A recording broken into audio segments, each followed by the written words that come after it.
Democratic Congressman Adam Smith of Washington State. He's the ranking member on the House Armed Services Committee. Congressman, great to see you. Appreciate you coming on. Let me ask you, I mean, just what John Kirby was being asked a few moments ago.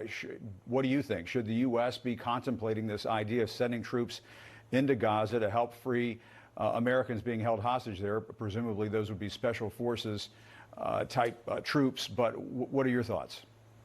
No, two things about that. First of all, if we had a situation where we knew where our hostages were and we felt that there was a plausible plan for our special forces to go in and get them out, we would do it.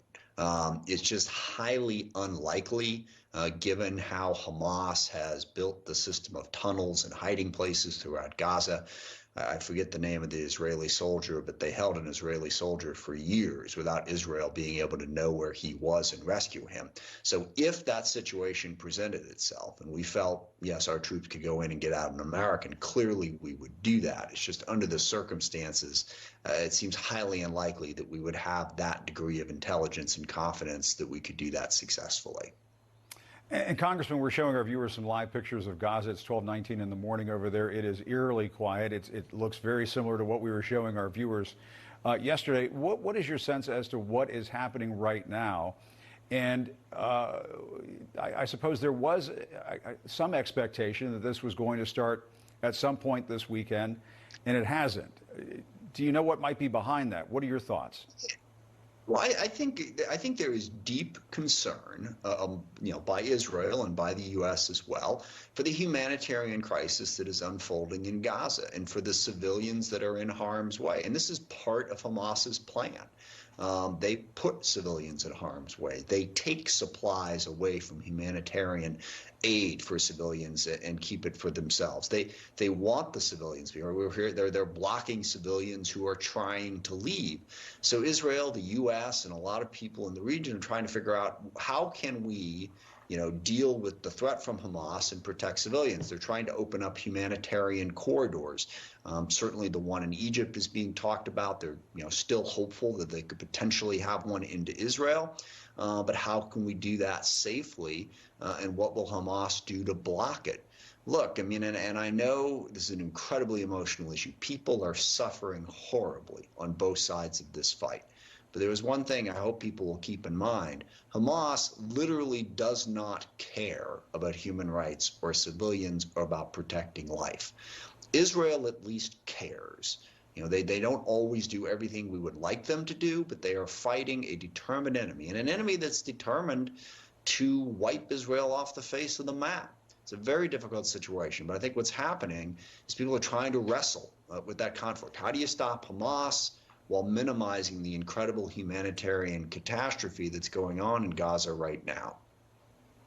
And I guess, what are your thoughts on the second aircraft carrier being sent to the region, I suppose, to deter folks like Hezbollah and Iran, I guess, presumably, from sticking their fingers in this?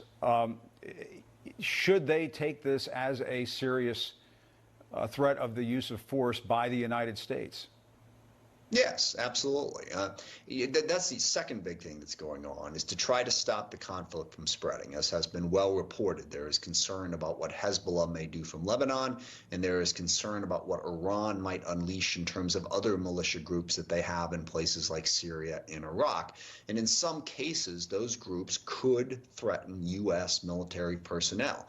We have troops in Syria and in Iraq. If they are targeted by Iran, we will absolutely defend them. And it's all part of the effort to deter this conflict from spreading. And the Secretary of State, Tony Blinken, promised today that the Rafah crossing between Gaza and Egypt will be open.